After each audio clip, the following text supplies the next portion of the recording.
Hey everybody, thank you for joining me today. So I wanted to share a new to me product. I just got it for Christmas. I was given some gift cards to Amazon, and so I'm going to show you this one because I'm really excited about trying this new product. So everyone has seen the Gemini, the Junior, the original. Well, this is the Gemini Go. Okay, it's the smaller size. It's supposed to be like the ones where people have the really small thin plates where they can do like a lot of the word dies, smaller dies, just something real quick, pull out, and you can really use while you're making videos. I see a lot of ladies using them on those. Well, I like the Gemini Go. I love the concept of it being electric, and the fact that they made a small one, genius. Just bear with me here. I'm pulling it out of the out of the box. But I definitely wanted to share with you guys this product because I have the big one, but I haven't had a chance to really take it out and play with it yet because I haven't finished or really started reorganizing my craft room. So that'll be 2020's project. But let's talk about this one because it can sit really easily right up on your desk. It doesn't take up much room at all. So on the back, you have your power plug and the turning it on. And then we have the three buttons up on the top. And I know it also comes with a cord where if you don't have like a plug nearby, you can use a USB to connect it to give it the power to turn on. So that's a good benefit for it. And I'm going to, excuse me, because I am going to stand up and kind of lean in on trying to plug it in behind my camera and computer so that we can play with this and see what it does. I do know when you get the Geminis, unlike Sizzix and I'm trying to think of all the different ones, Spellbinders, where the plate setup is very similar to what everyone's used to using. So a lot of times you can take stuff like that out the box. You know, you've used one before, put your layers together and keep it moving. I would suggest with the Gemini that you definitely look through it and check it out because, oh, I just turned it on. The lights, the little buttons actually glow when the power's on. So I'm going to go through here and start taking out some of the stuff. That's a reverse. I was showing you the pause and play. And then I turned it off while I do this part. It's not very exciting, but it comes with two of the glass plates. They come in individual sheets. And then they also came with, I'm going to try and see which one it is as I pull it out. Since I'm doing the voiceover after I recorded it. Oh, that's the metal shim. And then we have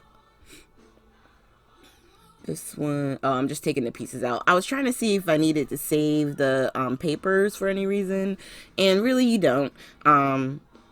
If you're used to using the different plates and stuff like that, I would say don't keep it. If you're someone who's wanting to reorder and you're just not sure, then go ahead and keep those. So I took out the magnet, the magnet shim, the plastic shim, and then I think there's just a regular black shim, if I'm not mistaken. But there are different layers. Oh no, the rubber mat. I'm gonna get there. So depending on, just like with your other machines, what you're cutting out, they have a layer or a setup on how you need to do it. Now, the one thing that's very interesting with the Geminis is that most of us do our dies face down on top of the paper that you're cutting and then run it through. Well, I found On this one, it says to put the metal, because when you put down your magnet shim, you put the die down so that the cut blades are up, and then you put the paper on top of it. So you can see I just put down my plastic. I was trying to put down the magnet one, but I had it flipped wrong. So now my die won't move all around. And then my paper, and then the glass plate. Okay, so that's my sandwich. We're going to turn it on, and then I'm going to try and just put it right through. And how awesome. No cranking. Just sit and watch. And don't be scared. You'll hear a little pop. It's what dies do. And boom, you have your die cut. I'm so excited. And this actually makes me want to get more like word dies, because a lot of times I didn't use them because it just it was so cumbersome to pull it out each time and have to run it through just to get a happy birthday. I'll grab a stamp in a heartbeat and just put happy birthday on something, okay? Because I don't want to have to pull this out. But now this just makes it a little bit easier, right? Because it's a little bit smaller, it's compact. I can put it on the side, and it can stay wherever I want it because it doesn't take up that much space. So I'm definitely digging that. So I just cut out the, what is that called?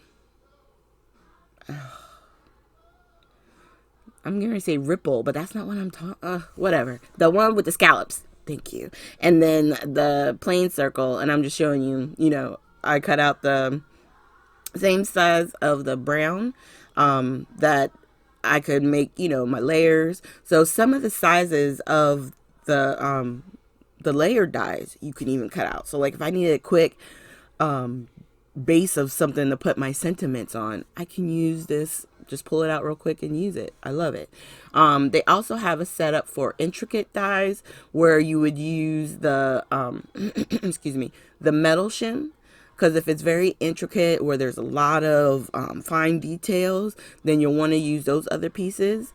If you want to do more embossing than cutting out, then you would use the rubber mat. And they have it broken down on what you need to use and how to use it in the book. So definitely look at your manual on this. It's pretty much, a lot of it is the same thing that they put on their base plate for the Sizzix. And when they're explaining the different layers for their machines, just for the Gemini, they have it in a book. For a little while, until I get used to it, I will be keeping the book around because I don't want to mess anything up, and I want to make sure I'm getting my layers right, because this new layer setup is a little different for me.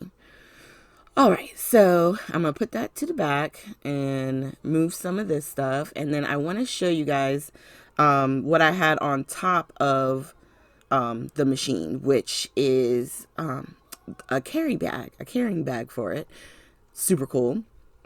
So for those people who don't have a room just designated to your crafting, or you like to go to different crops and setups, and you travel a lot with your craft supplies, I would totally get this machine, the bag, and the machine, really, because it fits right in there. And inside, on the side, there's pockets. So you can put your plates right in with the machine. So there's no losing your plates. There's no like, oh my God, where did I put them?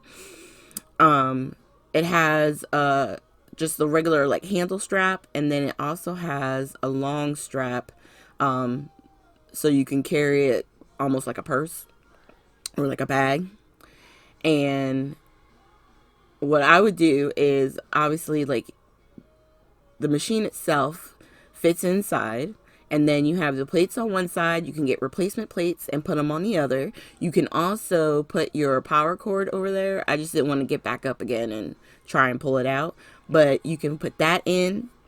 And then it has, like, I want to say 6 pockets on the outside. So you can really set it up either way. I'm putting my dies over on the left side there.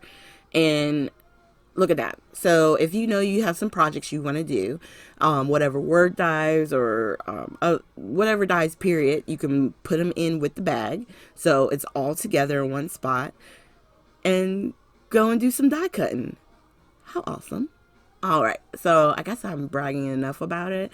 But like I said, this was a gift that I got using gift cards that were given to me for Christmas. So I'm thanking my family and friends who contributed to my Amazon pot, so that way I could get my favorite new toy.